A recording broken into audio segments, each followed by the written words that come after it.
Hello, hello, and welcome to another episode of the Intelligent Gentleman Podcast. I am your host, Milt Walker, and I have a special treat for everybody today.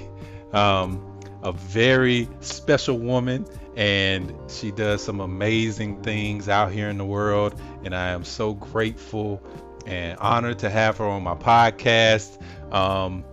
Just to give you a little background on her and what we're going to be talking about today, we're going to be talking about, gratitude and living in a state of gratitude, and gratitude being more than saying just thank you. It's more than just what you say. It's actually a way of being, and I brought in an expert to help help us get to the bottom of this and see exactly what does this mean. What does it mean?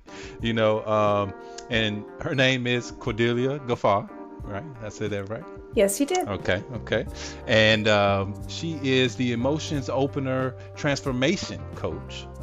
She also is an entrepreneur. She is responsible for the Replenish Me movement, right? Yes. She also is an author, and she wrote Detached to Love, right? Yeah. Okay. And, just an all around great person doing great things out here in the world. But I'm just gonna shut up now, and I'm gonna let her talk a little bit more about who she is and what she does before we get into this conversation, because I know y'all are ready for this. Yeah, thank you, Milt, so much for having me here. Great introduction. And, you know, people ask me, who are you? What do you do? So I created this title called Emotions Opener Transformation Coach, right? Because that includes all the things that I love to do and the outcome for the people that I work with. Okay. Yeah. So, just to break that down a bit. Yeah, please. A lot of people are afraid to feel. And just being in my presence allows people to feel. And so from that opening, they get transformation. And what's gone into this process, which I call Replenish Me, is, I'm going to say about 20 years of research and laboratory research. So I'm not just talking about reading books, you know what I mean? Right. I live it, I test it out on people I meet, like my 6 kids, and my ex-husband and my clients and stuff like that. And so I have, put that in the Detached Love book. However, there were 6 books before that where you'll get like little glimpses of it here and there. So I'm a best-selling author. I'm an award-winning podcaster. I received an international award, the Powerhouse Global Award, for my podcast in 2019 in London. What? Yeah, you missed that, really? No, I didn't actually. I didn't miss that, but I'm just giving the dramatics for the audience so that they understand the magnitude of who this is here with me today, that's going to be conversating with them, and it's going to just blow your mind with the insight and wisdom that she has. So yeah, please go on. Please tell them about everything that you've done. Tell them. Yeah. So I had, and it's interesting, just to give you an example of the power of our vocabulary, right? So I had my podcast for 5 years. The first 4, I called it Replenish Me. And that was the process that I was personally going through. The last year that I had it, I called it Free to Be, which again was the process that I was personally going through and the transformation, right? And so it's on pause. It may be relaunched in the fall, but I'm not going to make any promises. And, so vocabulary, the words we use carry energy, and it helps us to be who we are and how we show up in the world. And the rest will come out as we talk. So. Okay. Good. Yeah, let's leave a little bit to the suspense, so people don't get it all in one one minute of talking. We'll leak it out here and there. Right. Okay. So, just want to say first, thank you for coming on. Thank you for supporting the podcast. And, it's kind of funny because I want you to talk a little bit about how did you find me? Like, how did you see me out here amongst all of this trend Noise. and exactly and hashtags and all these things? How did you come to find me? Yeah, that's a really great question. It's funny. So I have to say, in the past year or so, I've been kind of hanging out on Instagram, and I Okay. find that it's like a community. And so you had commented on one of my friend's posts, and I use the term friend loosely. Everyone who buys my book becomes my friend because they join my personal community. And Right, so right. you've made a very interesting comment. Don't ask me what it was. And I went to your profile and I was like, oh, this brother's deep. And I'm and like we see eye to eye philosophically. And so I was really just drawn to the fact that here's a man who basically is calling men to self nurture, to have self compassion and self forgiveness. And I was like, yes, we speak the same language. And me, I'm an introvert, which, by the way, for people watching, that does not mean that people are shy. It just means that they're only drawn to deep energy, not shallow energy. Mhm. So, because we can't take all the fluff. So I reached out and I was like, hey, I love your work, you know. And I think after a couple of exchanges, I invited you, or somehow we ended up deciding to talk, right? And so and during that conversation, you're like, you should be on my podcast. I'm like, yeah, I should be. And I want to talk about that for a second. So, it's amazing. And I just finished doing a series where I was talking about the four stages. And of course, we know that there's unlimited stages of spiritual growth, but the four key stages of spiritual growth, as coined by Michael B. Beckwith, right? And so, that to me was a signal when we had this conversation, because people have reached out to me before, but a lot of times it's just like you said, and I am more on the introverted side than I am on the extroverted side. So a lot of people have reached out to me, but it was more so on the surface level. I like to call it the surface level. And yes, it doesn't really last that long for me when it's just surface level, because it doesn't hold my attention, right? Because I get that part, but I'm looking into what's deeper into life and within myself, and that's part of the reason why I do what I do. And I do call men to do the same, to look within yourself, to look deeper than what you have seen all of your life and been exposed to, and go deeper than that. Because if we are to really truly understand that we are two sides of the same coin, then we must understand that connection. We must understand, why is it like that, right? And these are those big questions that cause you to kind of go inward and to start looking for stuff like that. But yes, so of course at that time, once, as you so eloquently put it, I saw that we were like-minded in that way. I said, oh yes, you definitely have to come on to the podcast. Because here it is. And it's strange, because I've had that happen to me a few times in my life, where great people, I would have a conversation with them, and they would almost remind me, because at those points in my life, I truly can say that I probably was looking at, like, well, am I really, doing what I need to do? Is there something else more, or is there something I'm doing too much of, or what is it, I need to do? And, seeking guidance, right? Just really just listening for the guidance that comes abundantly, and really trying to find. And of course, here you are, and it came to me, and it was like, okay, well, no, you're doing what you're supposed to be doing, and it's a great thing, and I'm so grateful for that. I really appreciate that.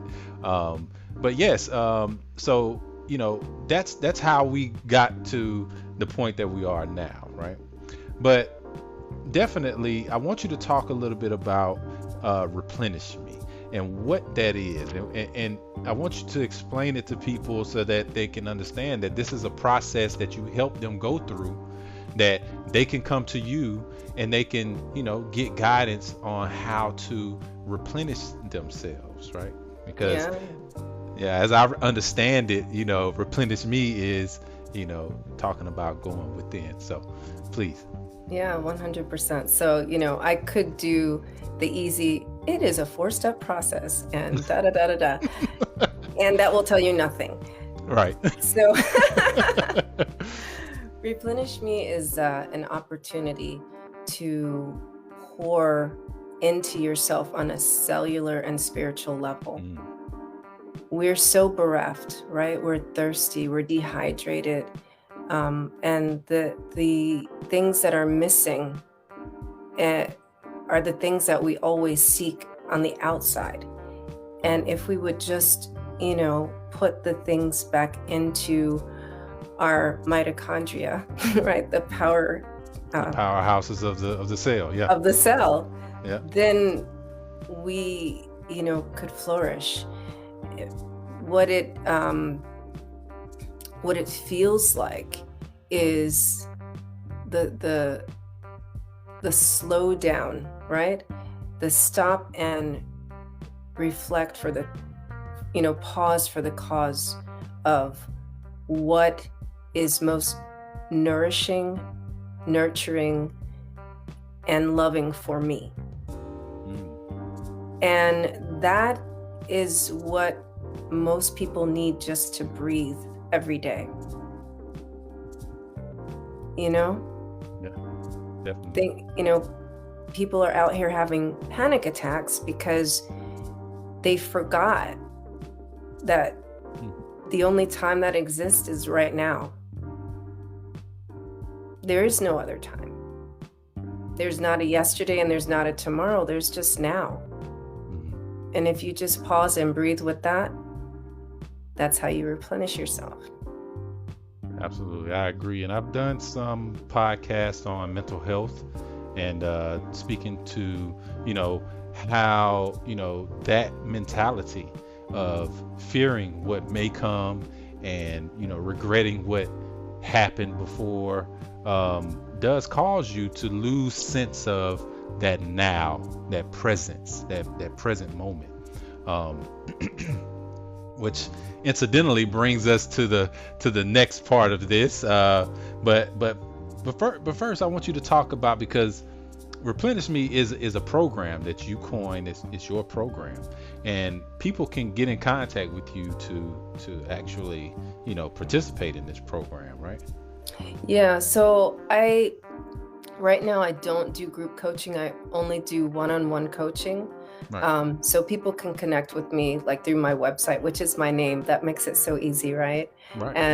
And as you guys know, I met Milt on Instagram, which is also my name. So it's like super easy to reach out to me.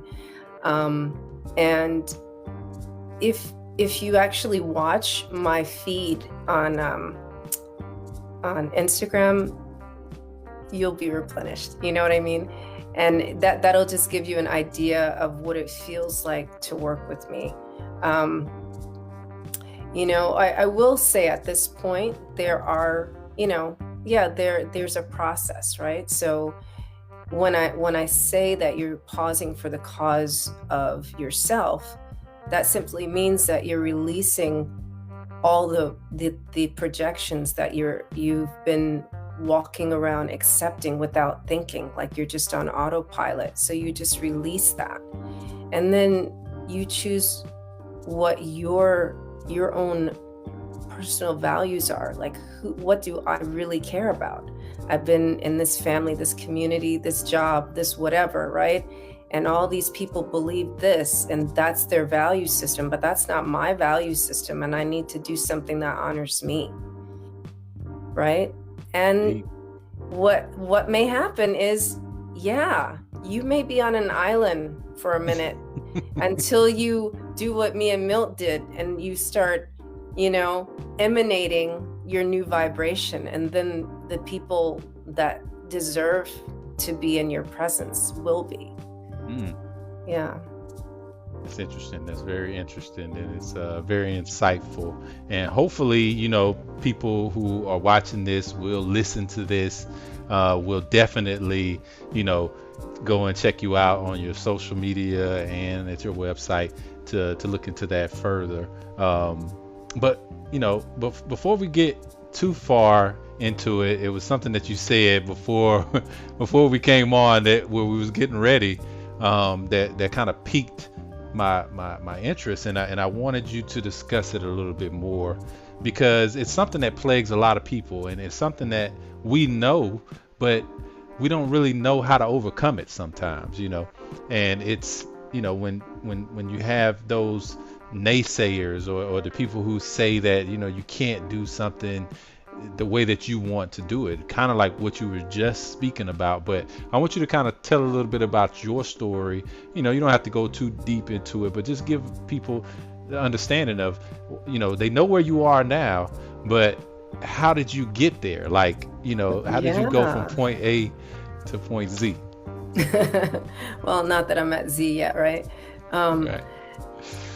So once upon a time, I wanted to write a book and share it with people, and the whole core of my philosophy is about self-nurturing.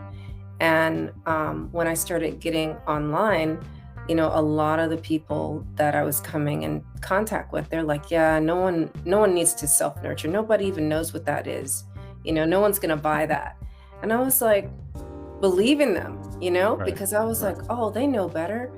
And then I was looking around and I was like, everyone's talking about self-care, everybody's talking about wellness, but they're missing the point. If you don't nurture, you won't even, self-care is one of the steps of self-nurturing. It is not a replacement for self-nurturing.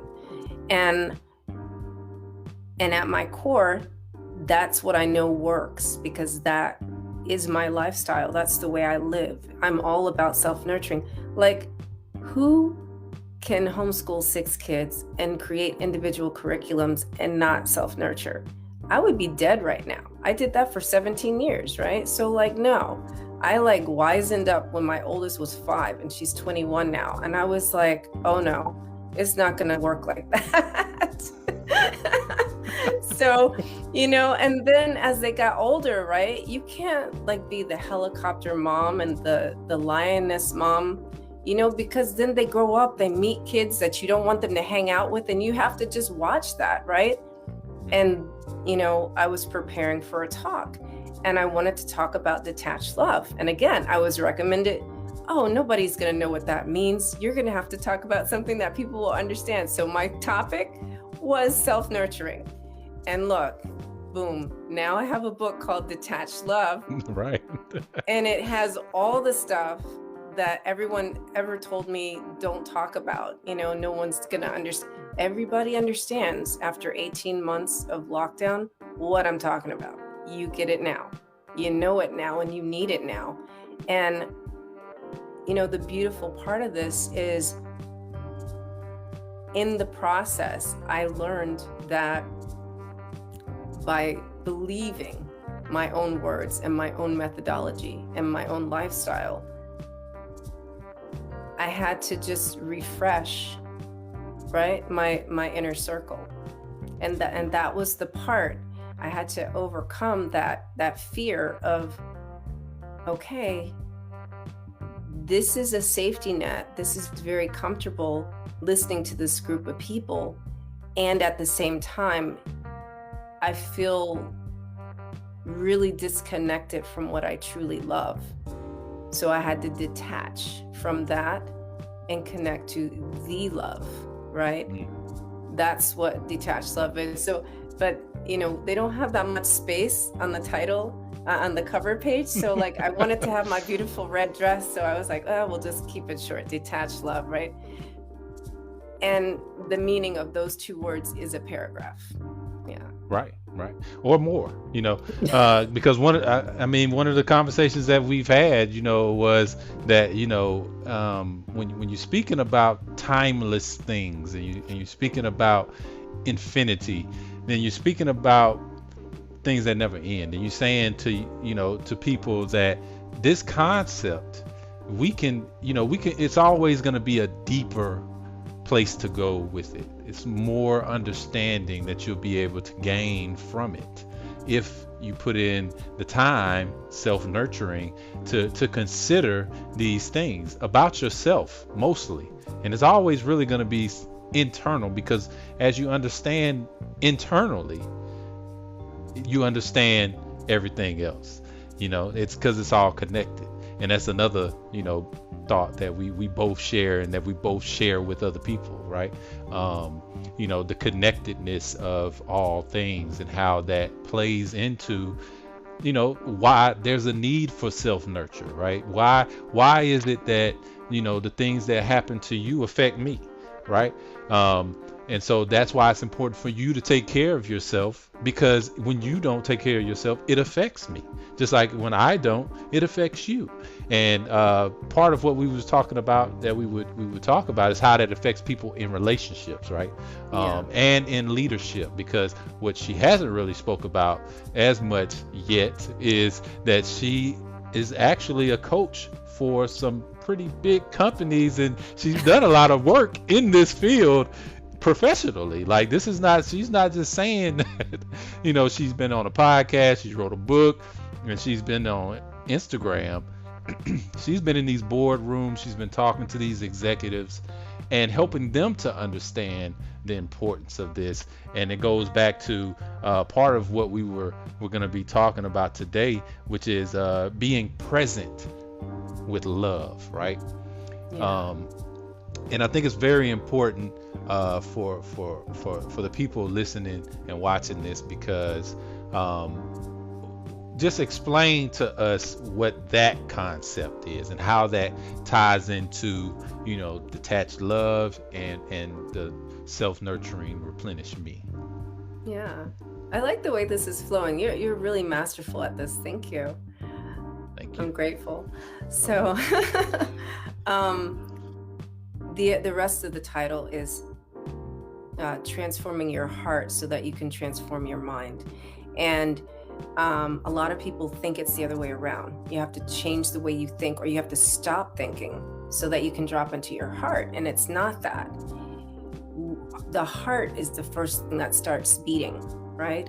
And it's and the word love is a very uncomfortable word for a lot of people to use, because I attribute it to the language, right? So in the English language, we have a word to describe like all facets of love. Many languages have several words, right? So we understand that there's, like, for example, I'm Muslim visibly, right? So in the Quran, there are 9 words, right? There's 9 levels of love, right? And so when I talk about love, I'm talking about the divine love. Right. And to the source. Be the source of love, the source of all things, and Allah literally means the oneness. So when I work with leaders, it's about allowing them to tune into their humanity, right? You have a heart that beats. How did you get to this building this morning? And all the things you had to go through to get here. So does your staff.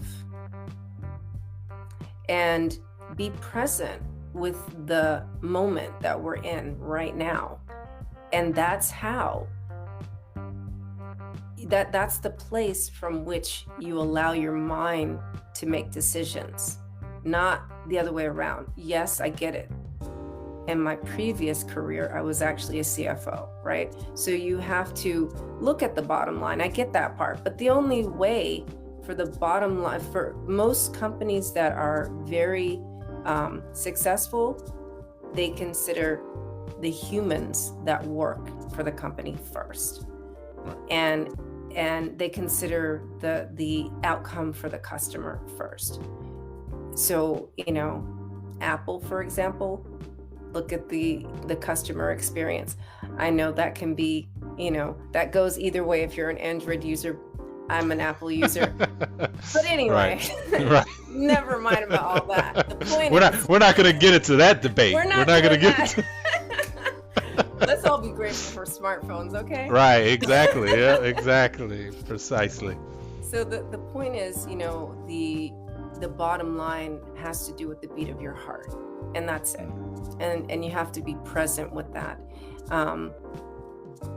In the past year, I've moved more into the diversity, equity, and inclusion space, and so I have a new podcast. I said that my Free to Be show paused, and that's because in January I started a collaboration with my friends Mira and Peter, who are in Germany. And the whole premise of our podcast, they're mindset coaches, it's called Unlearning Labels, right? And there's a link to that on my website too. So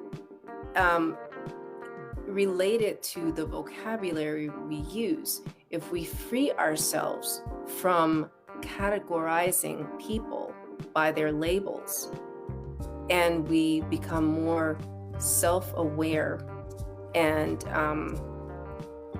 what is the other term that we use? We just focus more on what's present. What is the focus of what's the mission? What's the vision of what we're trying to accomplish here? That's all that really matters. So a lot of companies miss the mark when it comes to diversity, equity, and inclusion, because they think of it as, we have to check box, right? And now we know that there's no such thing as checking boxes, because if the truth, really comes out statistically, last year, many women lost their jobs. Either they quit working or, for whatever reason, because they're the main caregivers or whatever, right? And the ones who didn't leave the workplace were more productive. And so you can't really, you can't look at the label of, this woman is a mother, so she doesn't have time. What's the phrase? What's that term? It's like you give the busy person something to do, right? If you want something done, you give it to a busy person, right? Yeah. So yeah. yeah. So women are the life force of the workplace, really. Absolutely. And even more so if you're a single mother. And those were the ones that were hit the hardest because childcare became an issue,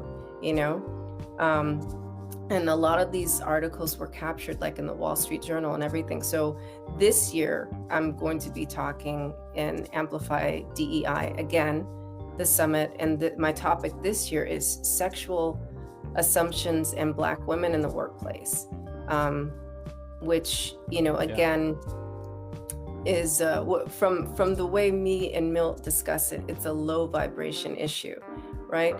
So, That's right. Exactly. It's like a whole different conversation, but just the short version of that means, again, with the labels, right? There's sexual harassment that happens at work. We know that there was a whole Me Too thing, right? And there weren't very many Black women that were that had any reciprocity from that. They were trying to also, have their voices heard, and they weren't, because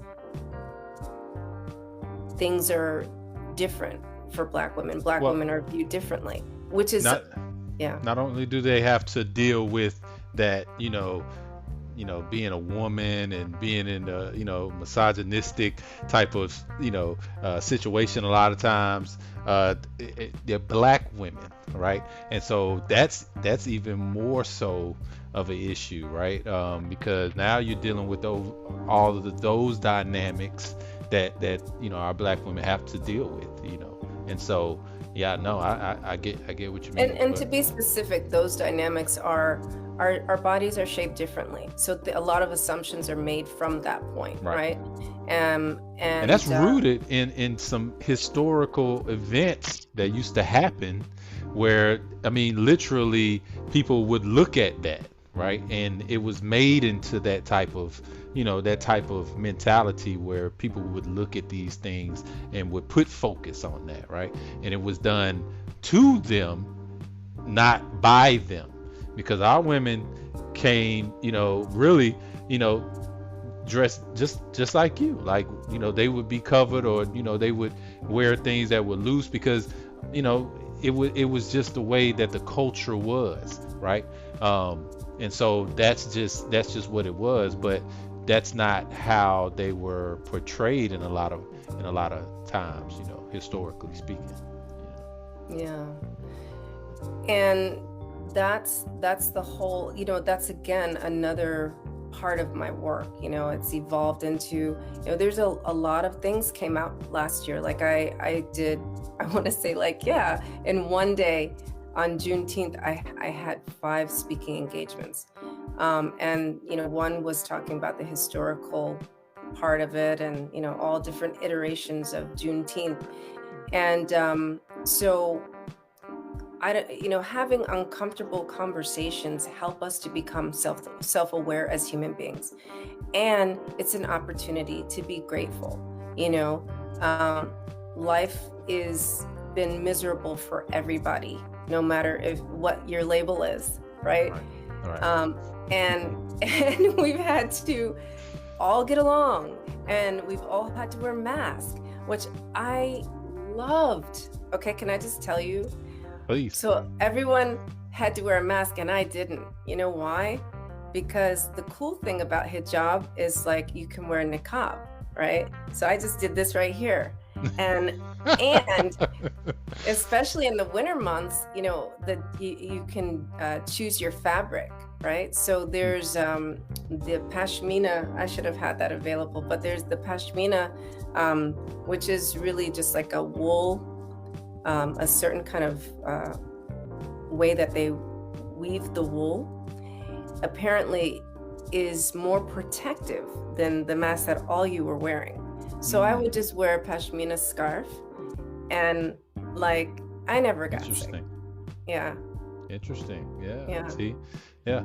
And again, these are the differences culturally, that, a lot of people, like you said, they will put labels on these things, and they will, mock, if you will, how people live their lives, not really knowing what the purpose for it is, right? And we were talking about that a little bit, and it's very well illustrated in the comment that you made, that I actually started pushing out there everywhere. I started pushing it everywhere and saying, gratitude is more than saying thank you.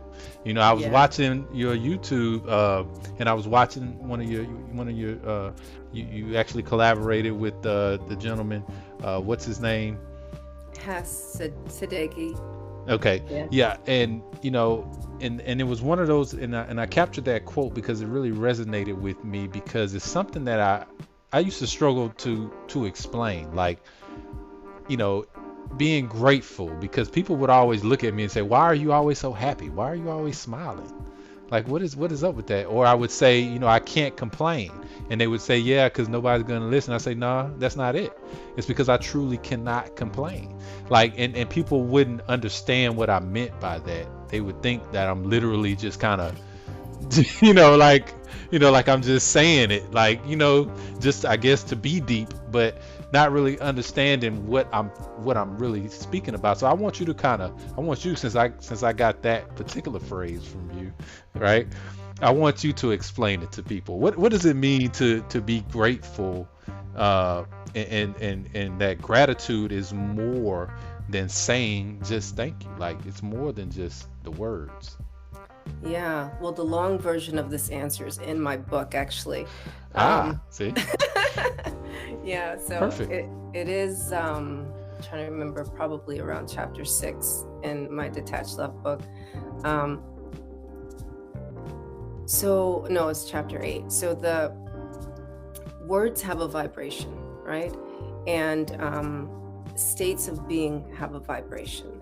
So when you are grateful, I have two stories actually. I can tell you. I'm going to finish this and then I'll tell you another story. So when you're grateful, you're welcoming in the higher vibrations, right? So the highest is love, peace, and gratitude. So when you really receive something and it's an appreciation, like you feel it in your core of your being, and you can't complain. There's just a joy that wells up in you, and it goes straight to here. Now, a lot of people, they think that by default we worry, and actually we're designed perfectly for bliss. So this is actually a bliss center. So if you've ever been really truly excited, you'll feel something right from your core and go boom straight to your head, and you get hot all over. Euphoria. Right? That's that moment of where you just Yeah. feel light. People might say lightheaded, might say they feel high or whatever, right? You get And those chemicals, right? Your the body, the oxytocin comes out. It's like having an orgasm with your emotions, right. And so it's really a powerful thing. My story with gratitude is with my second child, I had postpartum depression, and I was trying to study my way out of that, right? Because it was all in my head, I thought. And, on the chemical level, actually, for Western women, just incubating a boy child actually elevates testosterone in the body. And if you don't have enough niacin, you will have postpartum depression, because this is something that we don't have in our diet. So I have, a background in nutrition because of him. And he's a really good cook, actually. He's almost 19 now. So, yeah. So my story with that teach them early, teach them young. I sure did. And then it wasn't even intentional. It was just like I was so immersed in learning about food and they pick it making up. sure that I never, had postpartum depression again, and just making my body always well, because I wanted to be fully present for my children and for myself, And so in the other part of my nutritional study, it actually started with studying the food of the prophet, right? So we call that Unani Tib. And in this ancient medicine, for the traditional Islamic medicine, there's no way to talk about nutrition without considering your emotions, right? And so in order to overcome the disease of depression, you have to fill your being with gratitude. And that's a way of eating. It's a way of being. It's a way of receiving your emotions as a gift. And so, for 5 years, well, not for 5, I studied for 5 years and practiced for 5 years. But that first year, I was like, I'm grateful. I say thank you. You was on that surface level, right? I was like, and then like one day, like I almost dropped my baby, right? And and I, so we say Bismillahir Rahmanir Rahim, right? That's like to evoke Allah's name, right? And somehow I was able to catch my baby. And I was like going down the stairs. Yeah, it was one of those like, Tom and Jerry cartoonish kind of things where I had like a million things. And I was like, Alhamdulillah, right? So that means all praise and thanks is due to Allah. And I felt that in my entire being. I was like, oh, that's gratitude. That aha moment. So I was like, if I can have that feeling, right, in my entire being every time I'm receiving something, every time I recognize something as a blessing, then I will understand gratitude. And then I realized that everything is a blessing. Yes. Yes, it is. I was gonna say that. I knew you would. I knew you would get there. I knew you would. But I was gonna say that too. You know, and then that's when the real epiphany happens, and you understand that. Wow. I mean, just to be able to say that, or just to be able to feel that, is I'm grateful for that. I'm grateful for just and then it becomes that you get a glimpse into the infinite, the connectedness, and you understand that, well, I'm grateful for everything. And that's when you truly, and like you said, you feel that bliss. That's when the bliss comes, because it's something that you can't quantify. It's something that you cannot put a measurement on. And so it manifests itself through that feeling, because that's the only way you can experience it in a finite physical form. That's the only way that you can experience that. So that's what manifests at that point.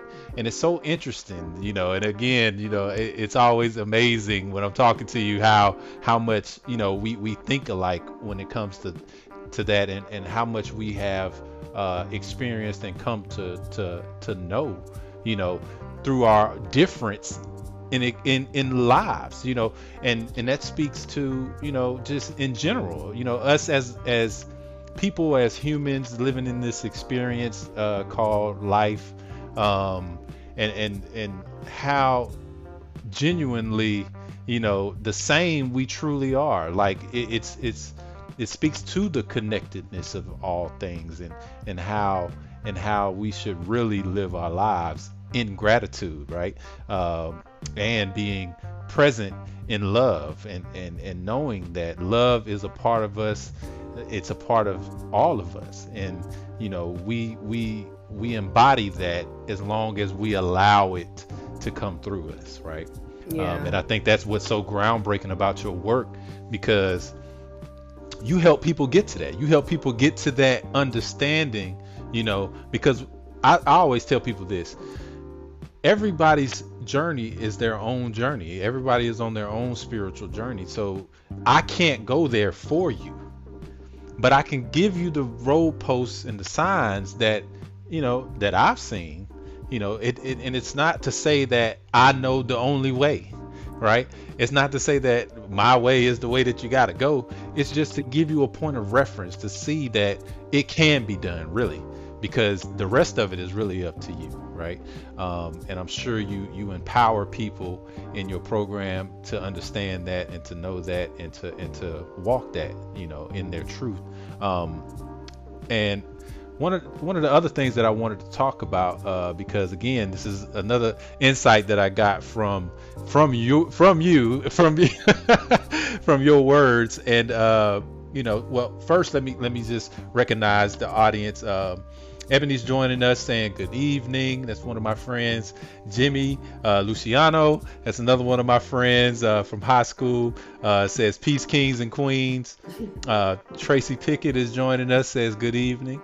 Ebony says she experienced horrible postpartum depression after both of her sons.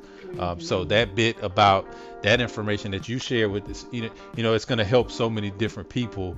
And, I'm grateful for you to be able to share that with us. And Jimmy is just saying, truth. So, everybody so far who's watching and they're really listening, and they understand too, because again, and we've had this conversation as well, it's a collective evolution that's happening. We're all kind of, on our own spiritual journey, but that's just to really understand that we're all connected.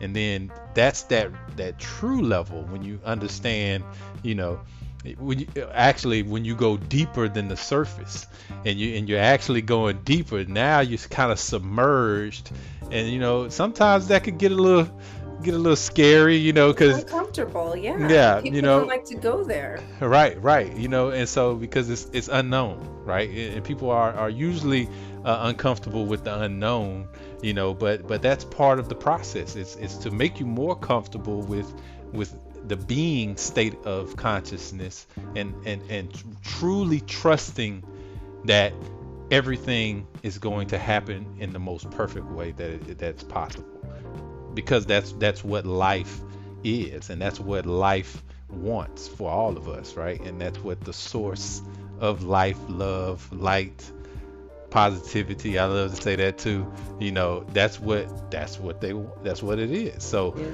that's what it will be. But the thing that I wanted to say was, when someone asks how you feel, not just answering good, right? When people, because a lot of times, we I think a big part of what we've been talking about is people not really wanting to deal with their emotions, right? And not really wanting to express them, and you said it perfectly in this line when you said, when someone asks you how you feel, don't just answer good. Good is not an emotion, right? So it was so profound to me, because I'm from the South, and we say that, we say, well, we good, we say that all the time. So oh, you good? I'm good. Okay, I'm good. Yeah. That's just one of those things we say, but when you put it in perspective in that way, it's one of those cultural things that we kind of assimilate and we really start using, that really doesn't serve us well. It doesn't serve us well. So it's cool, it sounds good, but it blocks human connection. That's but what you're saying. it truly does. It truly does block the true communication between two individuals, and me being able to empathize with you and seeing you as another human being, as myself, and being able to connect, as you said.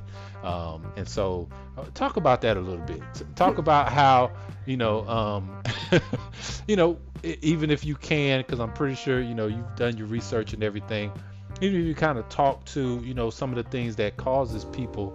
I know we kind of spoke a little bit about that just now, but if you can just kind of elaborate on that a little bit. I'm going to tell a story. We love stories. So what was it? The day after September 11th, the building I worked in, I was on the 9th floor. So sometimes I actually did, do the stairs, but I decided to do the elevator that day. So I got on the elevator, and this lady, she was like, oh, I don't know if I should be in the elevator with this lady with a blanket on her head. And so I looked her in the eye and I smiled and I said, good morning, how are you? I really was present with her, and just gave her the most loving look that I could ever, give someone. And I almost wanted to it was almost like I was trying to read her energy, Yeah. And she must have felt it, And she was like, actually, I'm not having a good day. My husband left me. So she was projecting her ugliness because she wants to hurt somebody, right? And I had two choices, right? I could have been taken offense to what she said and not gotten in the elevator, or, just huff and puff in the corner. But that's not me. So I just smiled at her and I was like, and just for point of reference, I had literally become Muslim 2 months before. So wearing hijab was new for me. So there was a whole lot of reasons that I could have been Right. You could have really retreated inwardly just so you weren't uncomfortable. I get it. Yeah. Yeah. Yeah. And because I had become Muslim 2 months before, I was very connected to the oneness, right? And I just wanted to love other people. And I knew that people were scared and uncomfortable. And, love overcomes hate and evil and all those things. And so she started crying. So I was coaching when I was an accountant in an elevator for 9 floors. That was my first client. She didn't pay me though. No, I'm just kidding. That was the prelude to what I do. See? Yeah, see, but and literally those I like to say breadcrumbs sometimes because it shows you like your path. And a lot of times I look back in retrospect and I'm like, wow. So it was actually leading me towards this, and I didn't get that understanding until later.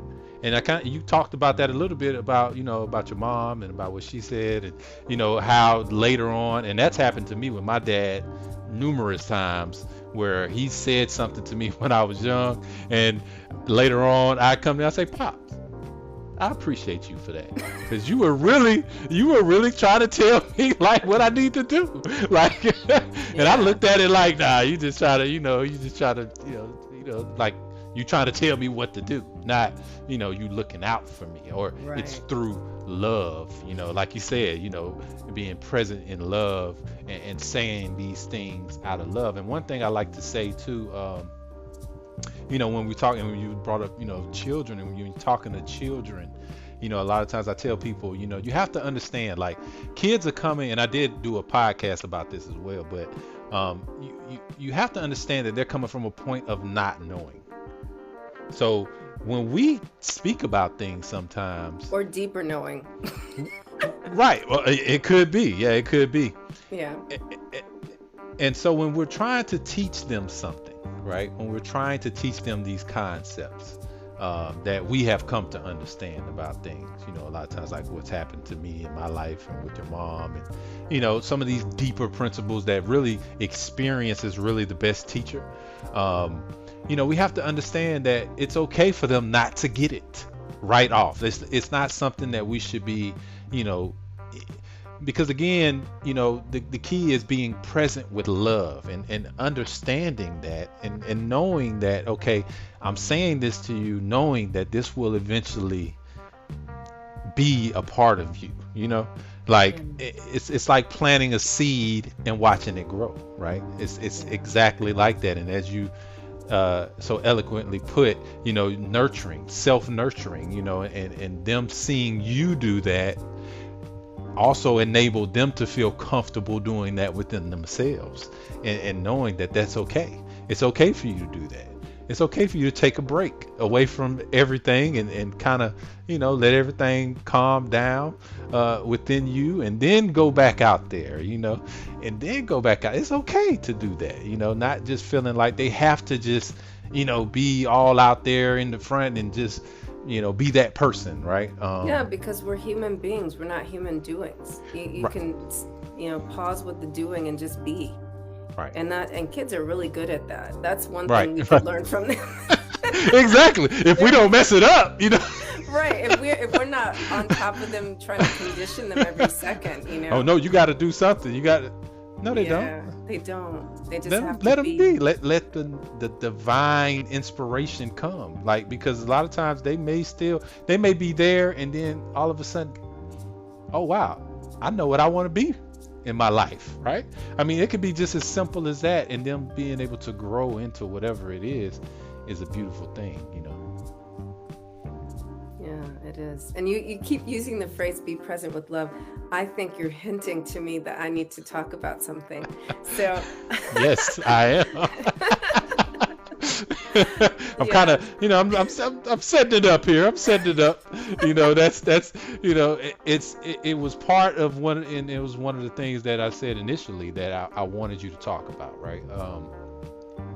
Because that's when you reached out to me, when I went back to look at who you were, that was one of the things most present that I could see. And I think it was a Instagram. I think it was a Instagram live. I think you were saying that you were going live and everything. Yeah, and you started talking about this, and this is where I first heard you speak about it. And so at that time I was like, oh, that would be, in my mind I'm formulating, okay, how can I get this to the people that I serve, right? I service all this information to. And look at it. Look how it happened, right? It was already meant to happen that way. And so yeah, so talk about that a little bit. Talk about what being present with love is. And I know you spoke about it on the other show, but Tell us a little bit about what Well, that I is. mean, I also feel like, in the story that I shared with the lady in the elevator, and then, your point about, when you talk to children, just be present with love. Don't preach at them, be with them. And, so I decided to do a half-day retreat. And for a split second there, I was like, oh, this would be perfect on a hike, you know? Um, and I decided I'm gonna still do it as in a controlled environment, so it will be on Zoom. And part of the reason for that is a lot of people that follow me and that I serve are in a different country, so they're not gonna get on a plane to go hike with me. Um, not right now, because there's so many country You mean to tell me restrictions. they're gonna pass up that opportunity? Are you serious? Well, if the airlines would and if their countries would let them get Well, out. yeah, you got that. You got that, of course, to deal with. But Yeah, but yeah, like if we were free to fly, I'm sure they'd be here. Um, so over the 4 hours, and I have like a really interesting description of this on my website. So there's, I do allude to romantic love as well, but just diving into what it is to be present and what it is to be love, right? We don't usually hear that. It's like love is a verb, but love actually is a state of being.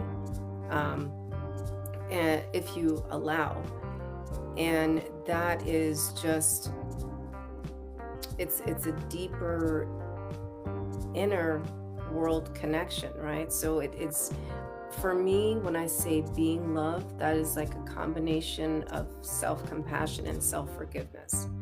So you have enough compassion for yourself that you don't default to judging, right? You default to forgiveness. And that's the short story. And, and then how doing all that helps you to be more powerful in the way that you show up in your life. And like we've been saying throughout this conversation, right? It's a ripple effect. Like whoever you be, right? That's people feel that. We have these different sized vessels, right? Our bodies. But we actually, our energy is bigger than that. You ever like walk down the street and like you can feel somebody coming, good or bad, right? I don't like to label, but sometimes you have like a bad vibe, and that's literally somebody's vibration. And sometimes you have a good vibe, and that's literally somebody's vibration. Well, you have a vibration too, and it's going out and affecting everyone that you come in contact with. So being present, like take a minute to be still. You can choose to create your vibration every day. And I'm not like fake it till you make it type of person. I think you guys got that no, right now. No. You mean that whole trendy little thing? You don't go with that? Nah, that's not me. That's not my thing. I'm more like I choose. You be. Yeah, I be. Yeah. I choose to be love today, and that can, once you allow that vibration in, you'll just see like the wide variety of what that can be. And mostly it's not allowing fear. Yeah. Yes, definitely not allowing those low vibrational states to dictate, who you truly are. Because, and I think that's why it's so amazing that, we connected after the series that I just did when, we were speaking about, and when I do that, sometimes I say we, and, I'm talking about things, and I'm really just in that flow mentality. So I'm really kind of, as we talk about being timeless and being, connected. And so, we're just all together at this point. But, when you allow that to dictate, then you're saying that life has, well, not life, but that everything around you has bearing on who you are. And so therefore you have given all your power to whatever it is that you are deciding to focus on at that moment. But when you focus inward and you focus on who you truly are, right, which is that love, that peace, that gratitude, that that state of being that permeates all, when you decide to focus on being that, it's really funny because I've actually had people tell me before that they saw aura on me at certain points in my life, because again, and I don't want people to think that I'm trying to say that I'm perfect or anything like that. But you are. Right. Well, but I don't want people I don't want people to misunderstand that. But it has happened to me where people can see and feel me before I even, really, they get to know me before they know me. And it's just like, I've had it happen in my professional life, in my personal life, where that would be the effect that I have on people. And again, and you were so correct in this, and I want people to really understand this, it's your choice. So when you understand that you're creating that, and so whatever you choose, that's what you're going to give out. That's what people are going to feel. And it's counterintuitive to think that, no, it's making this, that, and the third is making me this way. No, you are allowing yourself to be that way because you have control over who you are, right? Yeah. And what you choose to, I like to say, emit, because when we're talking about that energy and vibration, and to your point earlier, everything is vibration. Everything is in a state of vibration. Yeah, that has been scientifically proven now. Science has caught up with spirituality on this. we think that we're still, but we're all moving. Everything is in motion. Everything is in a constant, and it's a dance. It's a constant flow, where it actually, if you can tune into that, then you can really feel how life moves, and you can feel, and again, it brings on those feelings of bliss, joy, peace. Is another vibration that you feel. I forgot. There's always something floating around on social media, but they got this chart where it's like, it's showing you different frequencies about, what things are, and what, when you're feeling this way, it's this frequency, and so on and so forth. But I do want to take the time and speak about what people are saying in the audience. Tracy says, Ebony says full circle. When we were talking about the kids, she was saying everything comes around in full circle. Tracy Pickett, she says, I like that pause with the doing and just be. I'm not going to be the only one, quoting you. So we're going to start seeing your quotes floating around in social media. So, and that's a good thing. And then Ebony says, pause with the doing and just be. That's a t-shirt, queen. She said you need to go ahead and brand that. Yes, I will. And Tracy agrees. Said, my thoughts exactly, queen. She said, let me write it down. Write that down, right? Write that down while I'm doing this. Exactly. Ebony says those are keys, and yeah, we're sharing a lot of these things, and they're all vital to, but I want people to understand, there's more to it. So feel free to dive in and really get to know yourself, because when you do that, and I encourage you to please reach out to the sister, and she can help you with this.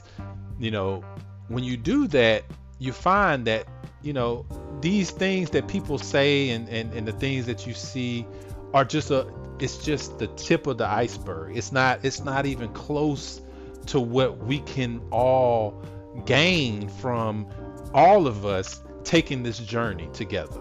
It's not even close. And if we think about it in that way, it would definitely uplift humanity as a whole. There've actually been studies like there was a town that had high crime, and they put a Buddhist monk there for 30 days, and the crime level went down. It's just the vibration of one person holding, that vibration, and you can't help but be affected by it, right? Right. So yeah, anyone who, obviously the call is to really do the work and pause for the cause of yourself. And if you'd like to explore what that feels like, on August 14th, I actually am doing the retreat that we were just speaking about, Be Present with Love, and just allow yourself to do that retreat within and answer those 4 questions for yourself. What is it to be present? What is it to be love? What's the meeting place of those 2 things? And how can that help you to show up more powerfully in your life? I'm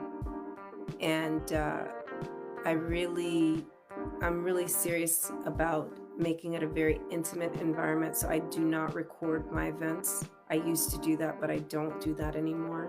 And there's a limited number of people that I allow, So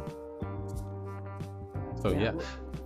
So I put your website into the chat because people were asking how they can get in contact with you. And so, I just want people to understand, that there's people out here that are, really living what we're talking about, and what we're always constantly trying to get people to see about themselves, not trying to get you to see what I'm trying to say and give me that's not what it is. It looks different for everybody. It's a very individual thing. It is.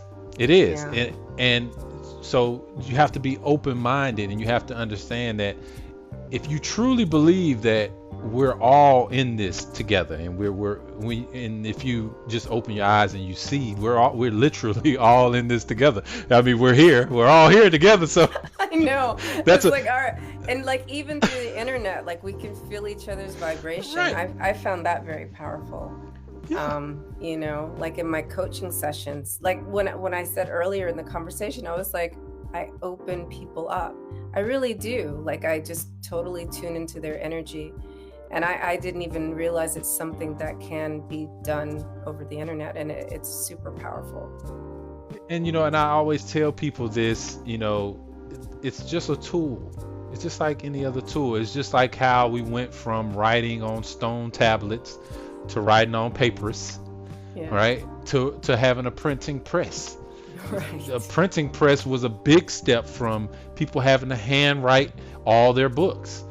Right? That's why people had to travel the world. Oh, I have to go to the great library to find this book, because they didn't have the technology to create it, mass produce it. And then when they came up with that technology, then it was more accessible. See, this is the key. It's more accessible to everyone. But when you have that lack, that non-abundant, that attached type of mentality, when you're attached to being in control, and you want to be that person that everybody goes to for all of this, when you're living in that cycle, then that matters to you. But see, it shouldn't matter to you, because, and I tell people this all I swear, when it comes to mentoring the youth, and when we're talking about the kids, you have to, whatever they're into, you have to encourage them, you have to push them, and you have to expose them to even more.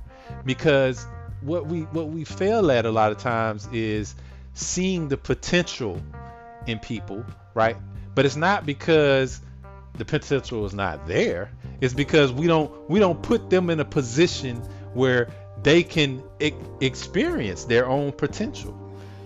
Our systems and everything are not built that way. So that's a whole That's a whole different That's conversation. a whole different conversation. We're not. Look, we'll be here for the rest We of will. our lives. We will literally be here.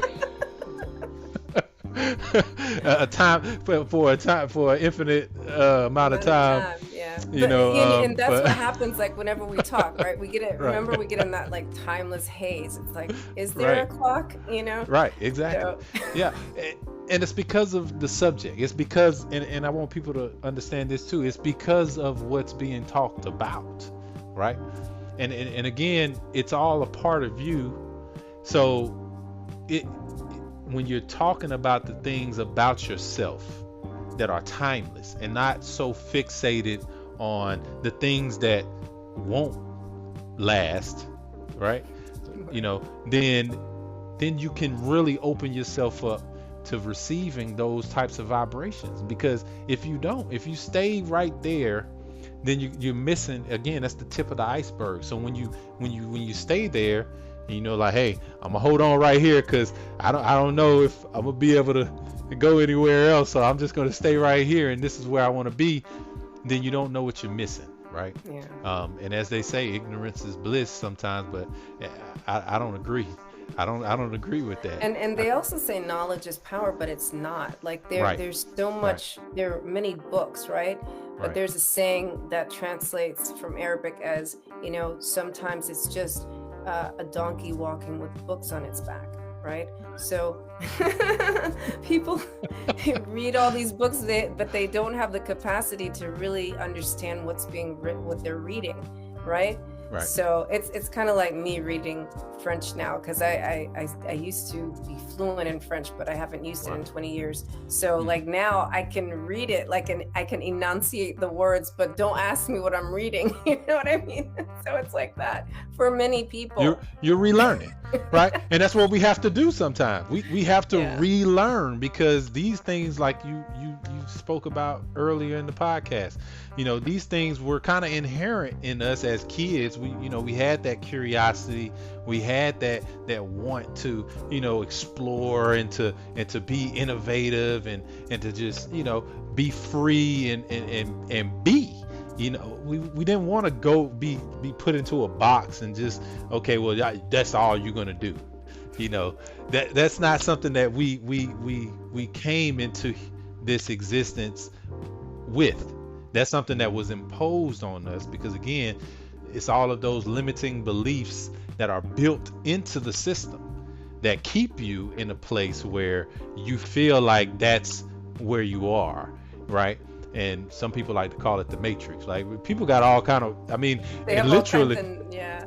they got all kinds of, you know, little terms and philosophies about this, but it all points to the same thing, you know, that we are more than what you can see, and we need to start treating not only others that way, but ourselves, and know that there's more to us, and we have to study ourselves like we study some of these books, right? That's right. And I forgot what it was. It was a book that you brought to my attention when we was having one of those conversations, and you were saying to me that it was like something that I was saying to you.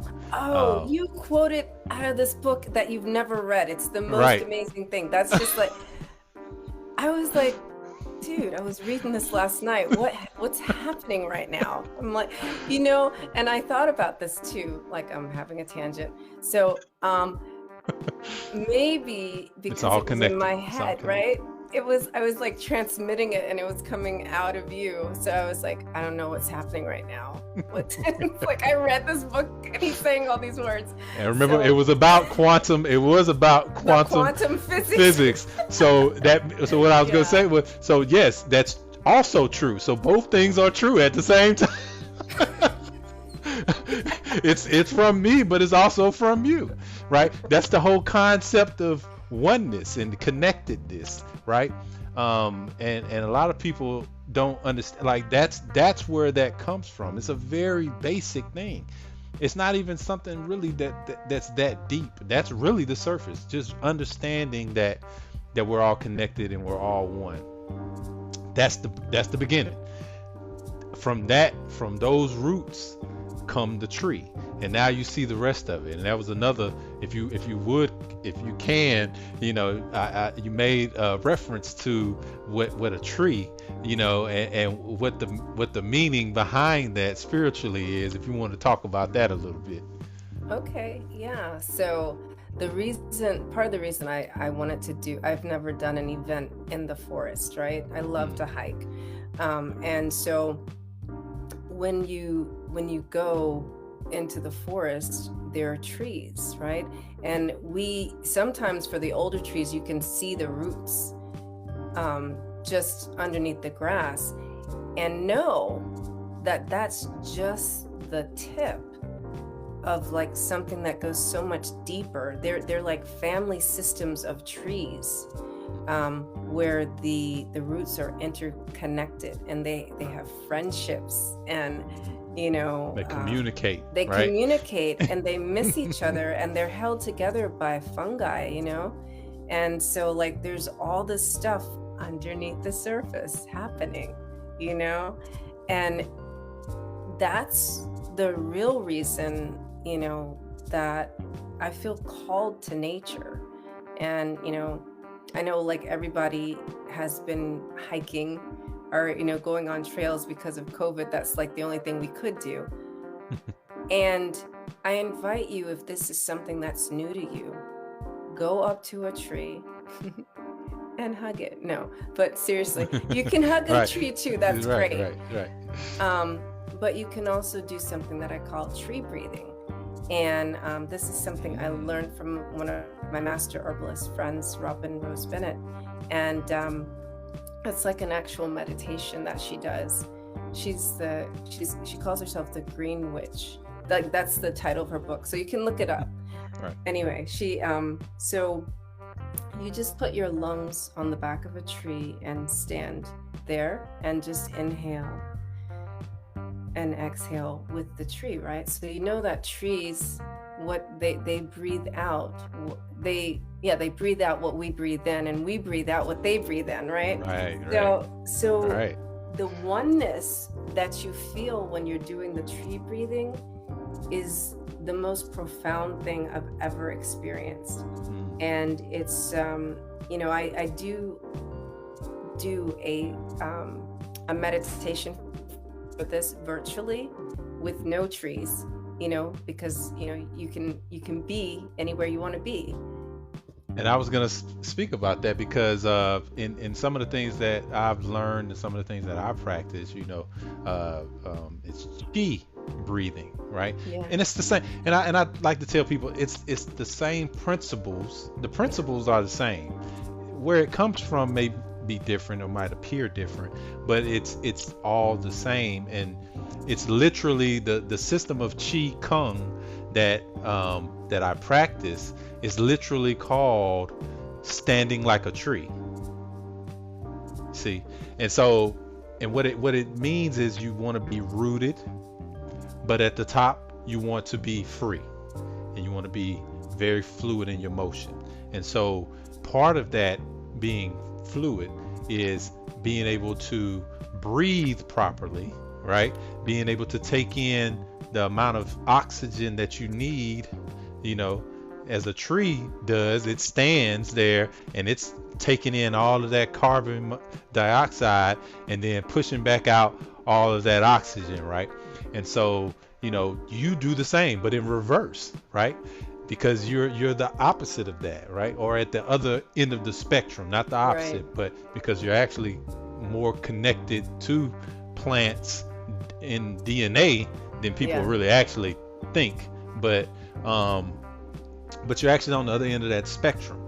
And so, from being very still to being able to move and affect and impact, life in the way that we do, right?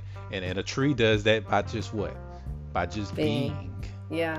So, that's a very great lesson, and I wanted to make sure that we brought that up too, because it's another one of those little jewels of wisdom that we talked about and that came out during our conversations and everything. So, is there anything else that you wanted to bring up, or talk about anything that you're doing coming up.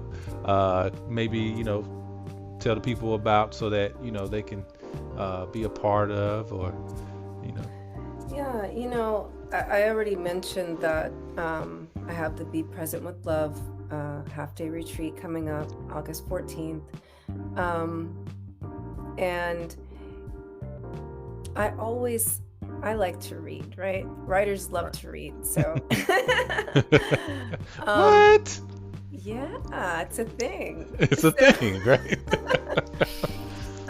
So you can like send me a DM, but I really like to read emails. So if you're really inspired and you want to share your insights from our conversation today, it's super easy. It's hello@cordeliagaffar.com, and you can send me an email.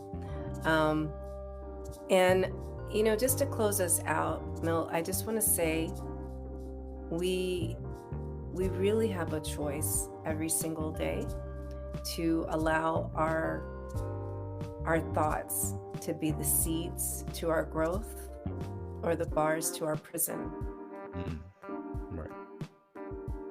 And it's really that simple. That's what it really all boils down to. And Ebony and Tracy, I actually have that quote in my book. So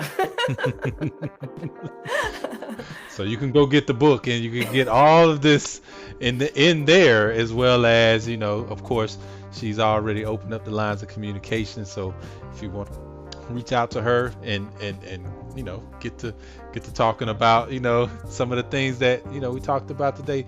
I mean, that's what it's all about. I mean, it's about connecting and about being present with love. And that's a universal love, as you put it, the source, the oneness. And, that's for everyone. That's for everyone. And Tracy is asking, where can she get the book? Can they get the book on the website as well? Yeah, it's on my website. Yeah, so you can get it from the website as well. So Yeah. definitely make sure you go pick that up. But yeah, so one last thing where we were having a conversation and we were talking about timelessness, right? And how, when you enter into, in a lot of different religious texts and cultures and all over the world, they speak about being amongst like company, and that being the portal, the opening to higher divinity coming into your midst, right? So I want people to really understand this, that whenever you're engaged in your own evolution, in your own spiritual evolution, it's also feeding into the collective evolution, and it's also feeding into everyone else around you. And as we know in quantum physics, or y'all may not know, but it could be happening in a place, in a totally random place that's nowhere near where your current position is, and that's called quantum superposition, right? Where two things can be the same, but they're in two different places, and they're not only atomically the same, they are DNA. If you're talking about a human being, they can be the same, right? And that just means that we're all connected, we're all part of the same whole. So we have to really understand that and really get that part, so that we really know that self-nurturing and being present with love is worth doing. It's worth actually taking the time to do for yourself and for those who you love and that love you. So again, is there anything else you want to kind of share with everyone before I call it an episode, so people don't have to? No, and that I think we're complete for today. I And think so. if we do come up with something else, we can always just do this again. Boom. She said it. She said, I didn't say anything. She said it. So definitely I would be honored to have you back as my guest. definitely anytime you have anything new going on, I'm sure, I'll know about it because now we're connected. We'll be working on some things together. And, definitely want to stay on top of that. And if you're out there and you're connecting with her, please support her. She does great things.